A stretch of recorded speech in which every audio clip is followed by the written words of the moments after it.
Olá! Vamos iniciar mais uma aula do curso. Nesta aula, vamos aprender a dimensionar as instalações de água fria. Vamos aos estudos? Para que o sistema de tubulações e peças de utilização, chuveiros, torneiras, etc., funcionem perfeitamente, as instalações devem ser projetadas de modo a garantir o fornecimento de água de forma contínua, em quantidade suficiente e principalmente com pressões adequadas. A seguir, irei demonstrar, através de exemplos práticos, como dimensionar as tubulações para a condução de água fria. Para iniciar o dimensionamento, precisamos saber o número de peças de utilização que esta tubulação irá atender e a vazão que cada peça necessita para funcionar perfeitamente. Esta quantidade de água está relacionada com um número. Esse número é chamado de peso das peças de utilização. Então, o primeiro passo é calcular a soma dos pesos das peças de utilização para cada trecho. Estes pesos estão relacionados nesta tabela. Após obter o resultado da soma dos pesos, vamos verificar no ábaco luneta qual o diâmetro de tubo correspondente ao resultado desta soma. Esta tabela e o ábaco luneta estão disponíveis para download abaixo do vídeo. Vamos ver na prática como funciona o dimensionamento. Vamos calcular os diâmetros da instalação de água fria mostrada na tela que abastece as seguintes peças de utilização: uma bacia sanitária com válvula de descarga, uma ducha higiênica, um lavatório, torneira ou misturador, um chuveiro elétrico, uma pia com torneira elétrica, um tanque e uma torneira de jardim. Observando o desenho esquemático, podemos constatar a divisão desse sistema em vários trechos: AB, BC, DE, EF e FG. Devemos iniciar o cálculo partindo do reservatório, ou seja, pelos trechos AB e DE. Vamos iniciar calculando o trecho AB, primeiro barrilete, e os ramais que o mesmo atende. Esta é uma coluna exclusiva para a bacia sanitária com válvula de descarga. Sendo assim, a única peça alimentada por essa tubulação é a bacia sanitária. Olhando na tabela de pesos relativos, encontramos o peso relativo de 32. Com esse valor, vamos procurar no ábaco de luneta qual o diâmetro indicado para o trecho AB. O valor 32 está entre 18 e 44, que corresponde a 40 milímetros, tubulação soldável, ou 1,1 polegadas, para tubulação roscável. Como o trecho AB e BC alimentam o mesmo aparelho, a válvula de descarga, a vazão de água que passa pelo trecho BC será a mesma que passa pelo trecho AB, ou seja, o diâmetro da tubulação indicada é de 40 milímetros para a tubulação soldável, ou 1,1 para a tubulação roscável. Agora vamos dimensionar a tubulação da coluna que abastece os demais aparelhos.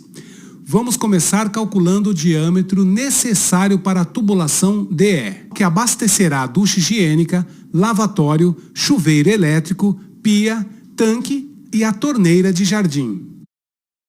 Se consultarmos o peso de cada aparelho na tabela de pesos relativos, vamos obter um peso total igual a 2.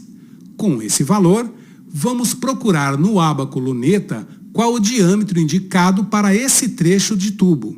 Esse número está entre 1,1 e 3,5. Portanto, os diâmetros correspondentes são 25 milímetros para a tubulação soldável ou 3/4 para a tubulação roscável. A vazão de água que passa pelos trechos EF, coluna, e FG, ramal, é igual à soma dos pesos dos aparelhos atendidos pelo trecho DE.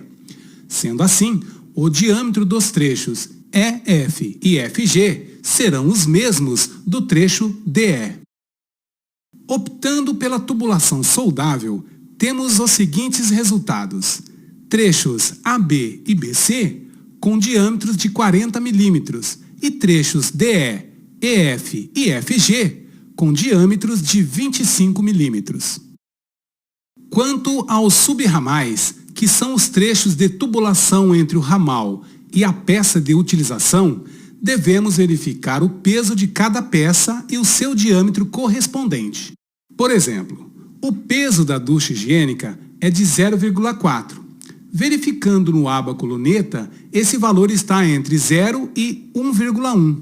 Neste caso, corresponde a 20 milímetros para tubulação soldável, ou meia polegada para tubulação roscável.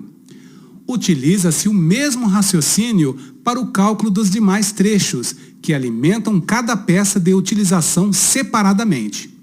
Eu já fiz o cálculo dos subramais optando pela tubulação soldável. Temos para todos os subramais diâmetro de 20 milímetros. Precisamos ficar atentos sobre os diâmetros mínimos dos subramais, regido pela norma NBR 5626. Por exemplo, de acordo com a norma, o diâmetro mínimo para o subramal de um chuveiro é de 15 milímetros. Abaixo do vídeo está disponível para download essa tabela com os diâmetros mínimos dos subramais.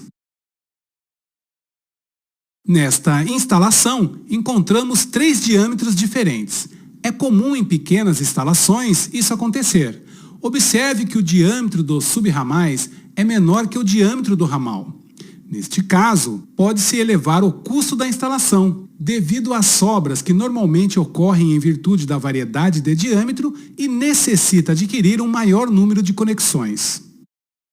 Eu poderia ter subdividido em trechos menores o trecho FG, incluindo umas poucas peças cada um. Nesse caso, seria possível ir diminuindo os diâmetros, mas como falei anteriormente, trabalhar com muitos diâmetros é mais caro do que uniformizá-los. O método de cálculo que acabamos de fazer é conhecido como método de consumo máximo possível. Neste método, considera o uso de todas as peças atendidas por um mesmo ramal ao mesmo tempo. Outra forma de se calcular o dimensionamento das tubulações é pelo método de consumo máximo provável. Neste método, é considerado a soma dos pesos das peças que serão alimentados por cada trecho e verifica o diâmetro correspondente nesta régua. Na régua, consta os diâmetros de tubos de PVC rígido e as vazões em função da soma dos pesos. Vamos ver um exemplo. Tenho aqui o mesmo desenho esquemático utilizado no método de consumo máximo possível. Vamos supor que a torneira da pia da cozinha e o chuveiro fossem atendidos pelo mesmo ramal e que esses sejam utilizados ao mesmo tempo. Vamos somar o peso das peças.